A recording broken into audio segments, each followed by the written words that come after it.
My mom said she was going to Europe for just 1 month. She smiled like it was nothing serious.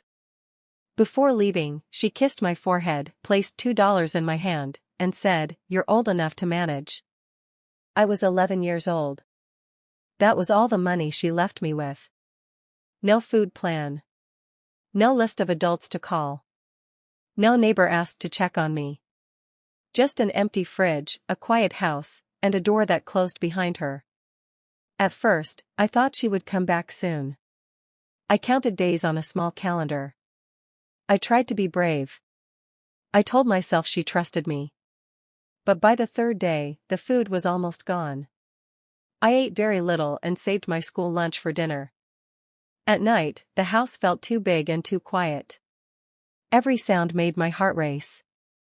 I slept with the lights on because I was scared and alone.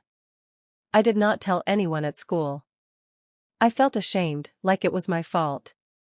Teachers asked why I looked tired, but I said I was fine. I learned how to hide hunger with smiles. I learned how to act normal while feeling forgotten. Each day felt longer than the last. What hurt the most was knowing she chose this. She planned her trip, packed her bags, and still left me with nothing. I was a child, but I understood one thing clearly: I was not her priority.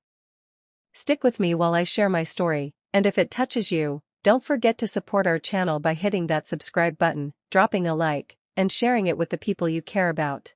My mom said she was going to Europe for just 1 month. She smiled like it was nothing serious.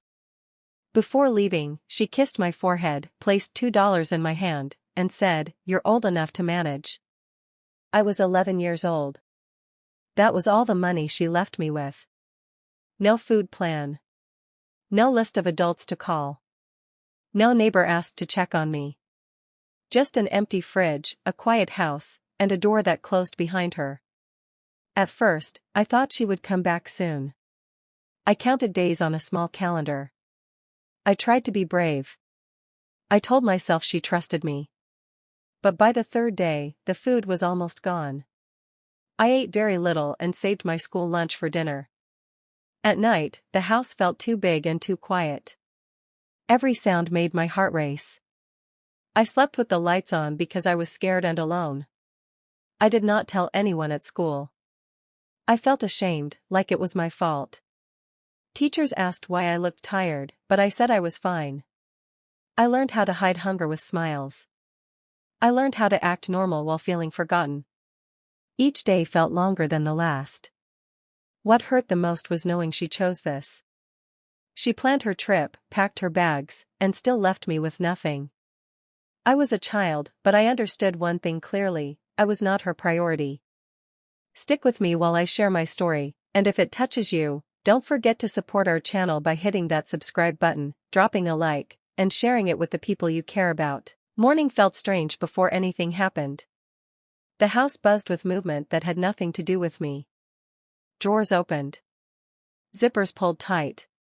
Shoes lined up near the entrance. Their voices sounded light, almost excited, like people heading towards something better. Clothes were folded with care, not rushed, not worried. Travel papers rested on the counter. Bags waited by the wall. Everything looked planned. Everything looked intentional.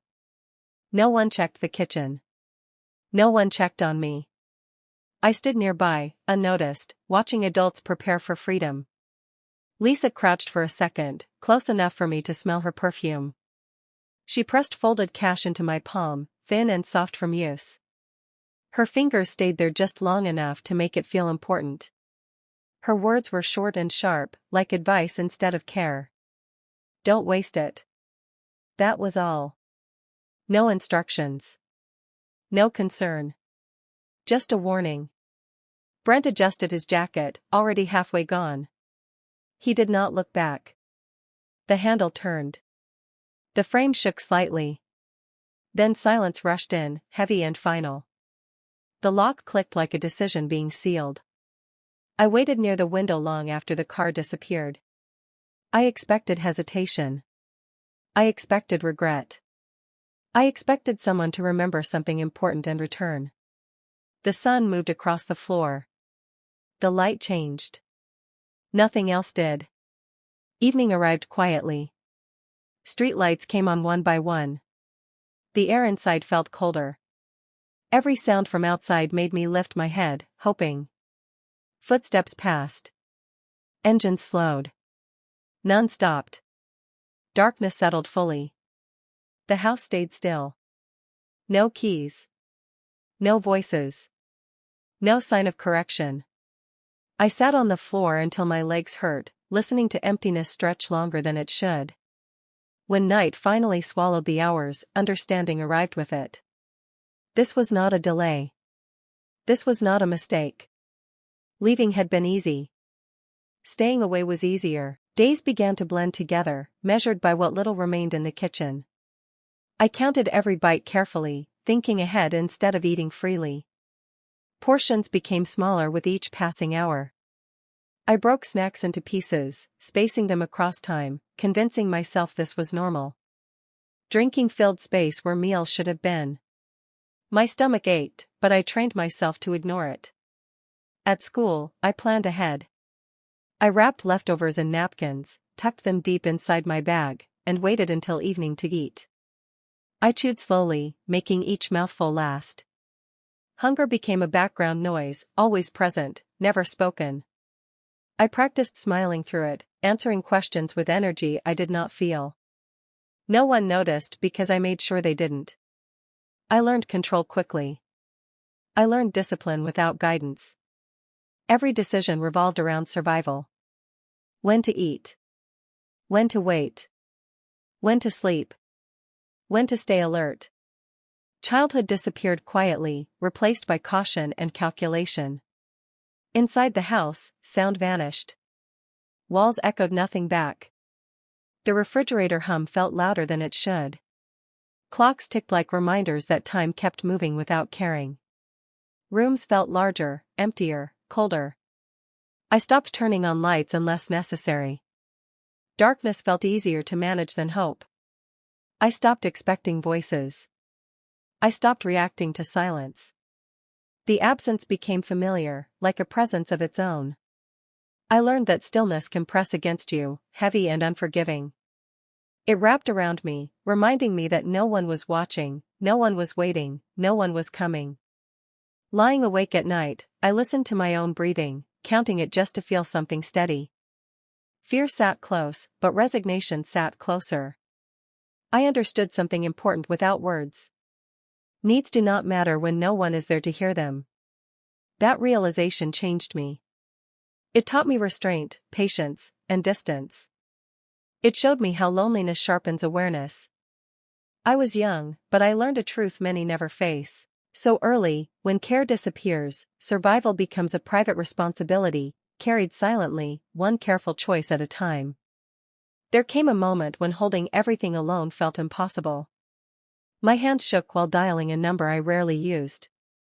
Mare answered with a casual tone, like nothing in the world could be wrong. I spoke softly, choosing words carefully, hoping she would hear what I could not say directly. I tried to explain that something felt off, that time kept passing without change. Her response landed hard. She laughed once, not kindly. She said my mother would never behave that way. She told me I was being dramatic. She ended the call by suggesting I calm down and stop imagining problems. The line went dead, leaving my chest tight and my trust cracked. After that, I stayed quiet. Reaching out had cost too much. Silence felt safer than disbelief. At school, adults began to watch me more closely. Their eyes lingered. Their questions came gently at first. They asked if everything was okay at home. They asked if I was sleeping enough. They asked if I was eating properly. Concern filled their voices, but fear filled mine. I nodded. I smiled. I answered exactly what they expected. I said I was fine. I said I was just tired. I said nothing was wrong.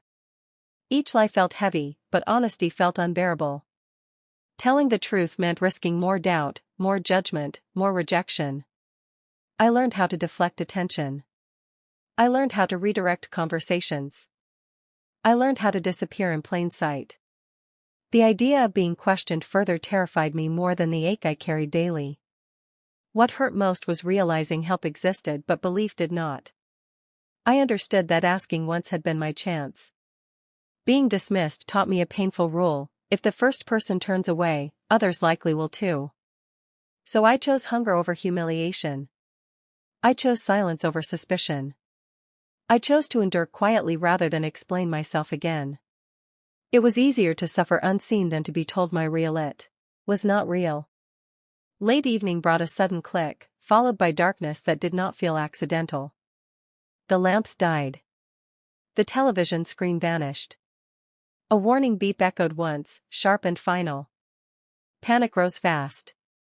I stood frozen, unsure what mistake I had made this time. After a few seconds, a weak glow returned, but fear stayed behind. While searching for answers, I noticed something tucked behind a stack of papers near the counter. It was a plain envelope, creased from being handled before. My name was not written on it. Curiosity pushed past hesitation. I slid a finger under the flap and pulled the contents free. Printed pages fell into my hands. Numbers. Dates. Locations. Rows of spending that did not belong to someone struggling. I stared, confused at first, then slowly aware. Payments had been going out regularly. Large amounts. Consistent timing. Not mistakes. Not emergencies. I traced the lines carefully. Stays at expensive places. Tasting events. High-end purchases meant for pleasure, not necessity. Every page told the same story. Money existed. Plenty of it. It simply flowed elsewhere. My chest tightened as understanding settled in. Resources were never missing. Support was never impossible.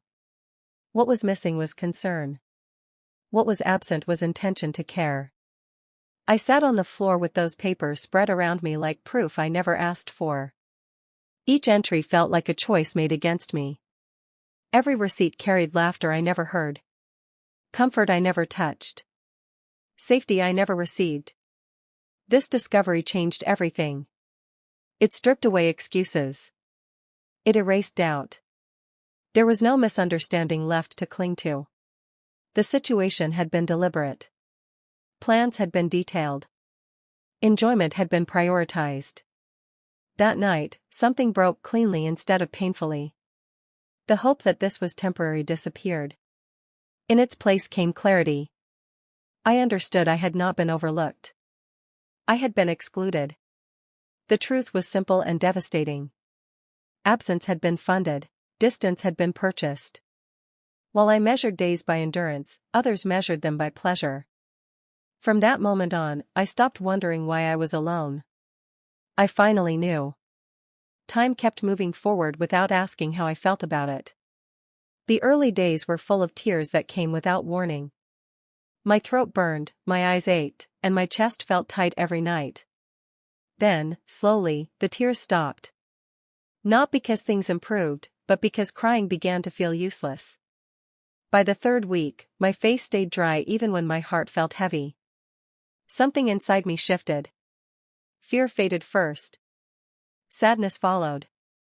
In their place grew a strange calm that did not belong to a child. I moved through each day with purpose, not hope. I stopped waiting for rescue. I stopped imagining apologies. Expectation dissolved into acceptance. That change scared me more than hunger ever had. I noticed how steady my hands became. How quiet my thoughts grew. Emotions dulled into something firm and controlled. It felt like building walls where feelings used to live. Those walls kept pain out, but they also kept softness away. I began relying only on myself. Decisions came faster. Doubt mattered less.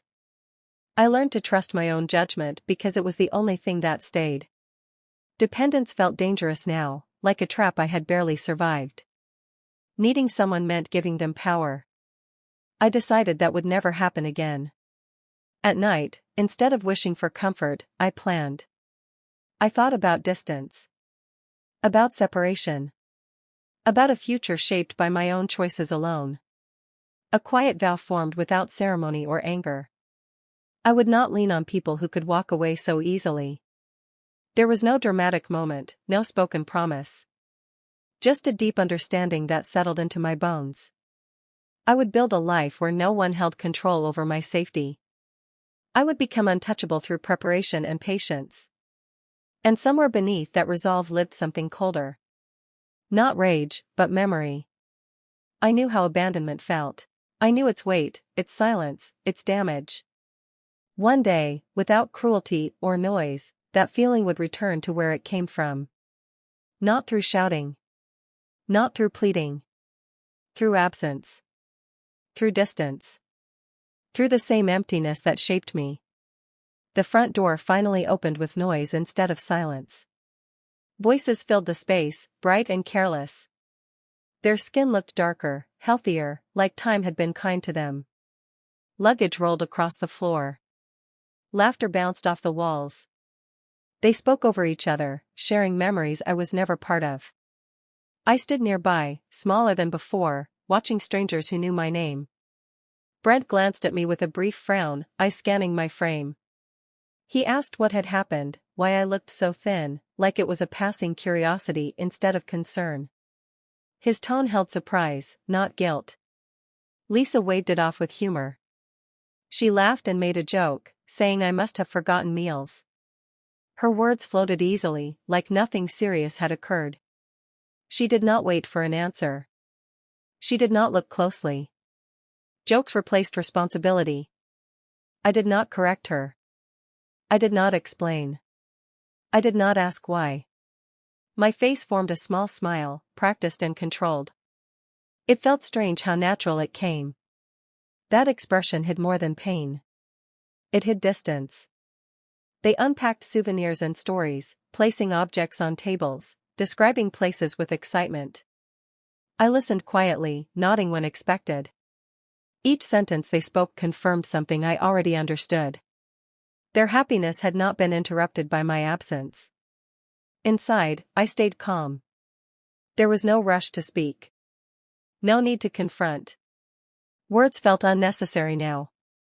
I had crossed into a different place, one where reactions were measured and emotions were managed carefully. While they talked, my thoughts stayed elsewhere. I paid attention, not to what they said, but to how they said it. Casual. Light. Unbothered. That told me everything I needed. The smile on my face was not forgiveness. It was preparation. I had learned patience. I had learned timing. What they saw was a quiet child standing in front of them. What they missed was resolve forming beneath that calm surface. They believed everything had returned to normal. They believed time had erased consequences. They believed I was the same. They were wrong. I listened. I observed. I stored every detail away. And while they celebrated being home, I focused on something else entirely. The future. After they returned, I said nothing. No questions. No complaints. My voice stayed in my chest, quiet and controlled. I learned that silence could protect me more than words ever could. Confrontation seemed pointless, it would not change their habits or priorities. I found ways to be self-sufficient. Odd jobs, errands, anything I could do without needing approval. Every coin I earned went into a hidden place, stacked carefully, unseen. I counted, tracked, and planned, knowing every small effort built toward something bigger. Dependence was dangerous. I refused it. I watched them closely, noticing patterns I had ignored before.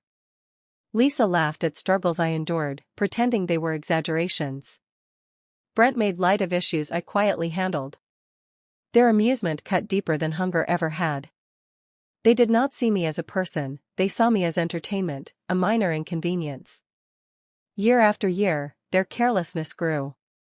They assumed I would always be fine, that I would remain pliable, that nothing I did mattered.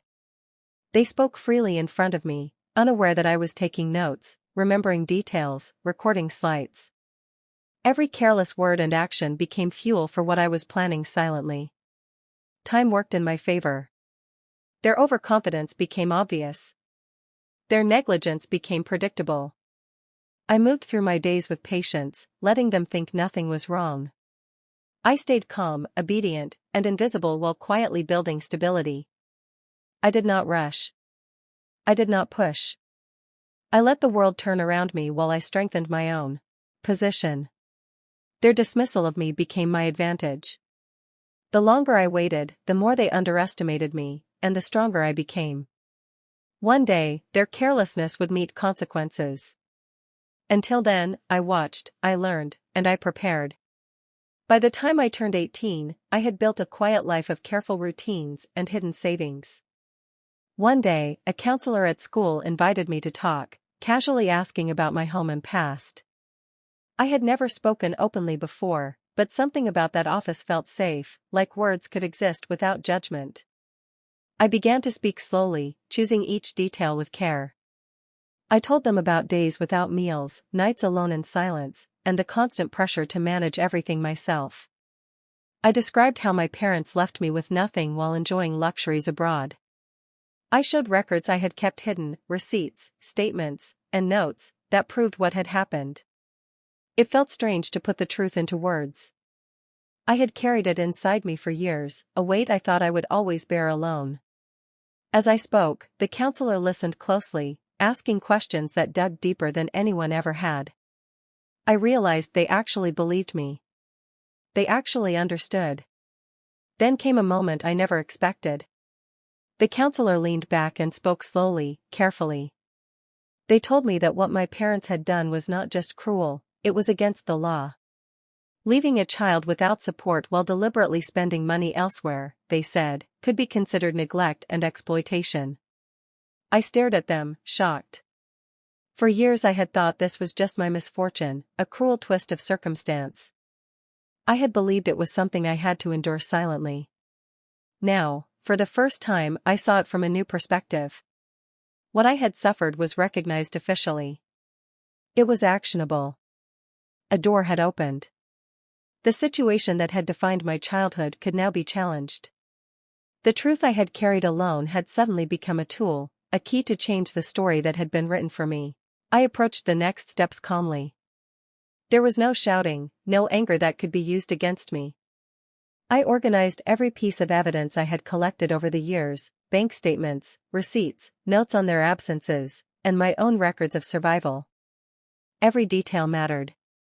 I filled out forms carefully, following instructions exactly. Each signature, each date, each document became part of a clear story that could not be ignored. I made sure nothing was left to interpretation. There was no need to raise my voice, the truth was enough. When I submitted the paperwork, I felt a quiet power. I had spent years observing, saving, and documenting, and now those efforts were finally being recognized. I did not plead for sympathy or mercy. I did not beg for justice to be handed down. I let the facts speak for themselves. The authorities examined the evidence thoroughly. They asked questions, checked details, and confirmed every record I had provided. My careful preparation made it impossible to dismiss my claims. Every lie my parents had lived behind was exposed through clear, undeniable proof. It was strange to watch the process unfold with outrage.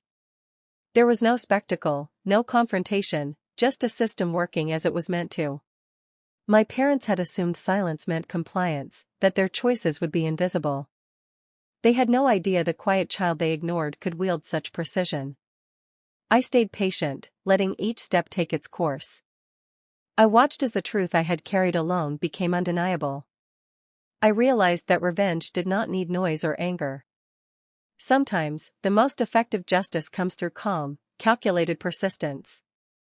And for the first time, I felt that balance shift. The power had quietly moved from them to me, without a single word raised in anger. The day the letter arrived, tension filled the house in a way I had never seen before. Lisa's hands trembled as she held the envelope. Her face turned pale, and tears formed quickly, uncontrolled and desperate. It was a stark contrast to the calm indifference she had shown for years. Brent's voice cut through the room sharply. He accused me of being ungrateful, questioning my intentions, trying to shame me into backing down. He paced and shouted, but his anger could not hide the fear in his eyes. For the first time, I saw uncertainty where there had always been confidence. They demanded answers, confused by the consequences of their own choices. "Why are you doing this to us?" they asked, as if the pain they caused could erase itself through my obedience. Their questions hung in the air, heavy with disbelief. I did not flinch. I did not raise my voice. I looked at them directly and spoke clearly, without hesitation. "You did this to me first." The words landed carefully, each one measured.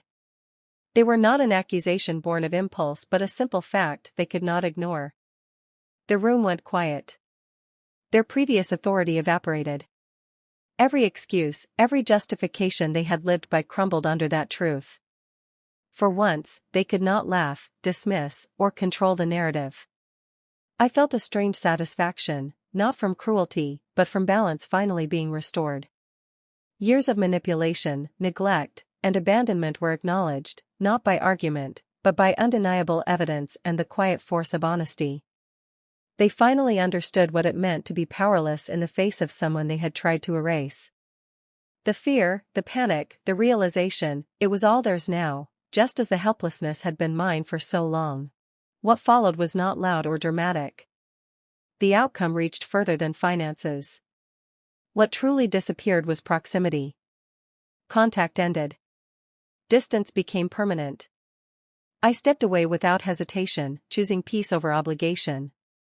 Separation felt lighter than connection ever had.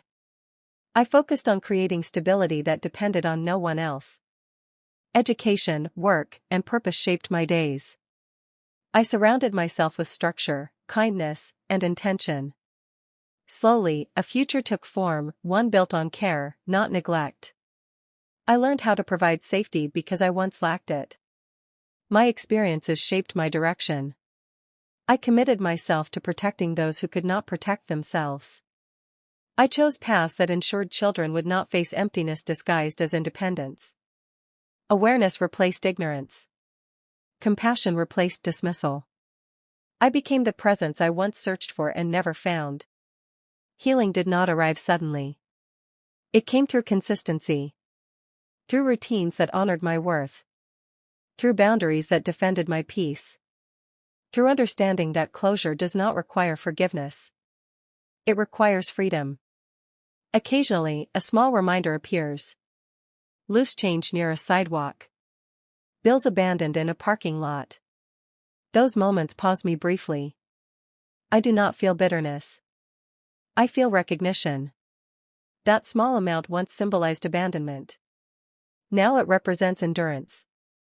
What once marked the beginning of survival became the foundation of strength.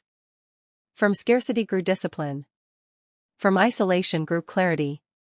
From silence grew resolve. I no longer measure life by what was taken. I measure it by what was built afterward. Independence no longer means neglect. It means choice. It means control over my own narrative. My past no longer defines me, but it explains me. And in that understanding, I found peace. The journey began with almost nothing. Yet it led to everything I needed. Do you think I was right to walk away, or should I have tried giving them another chance? I want to hear your thoughts in the comments.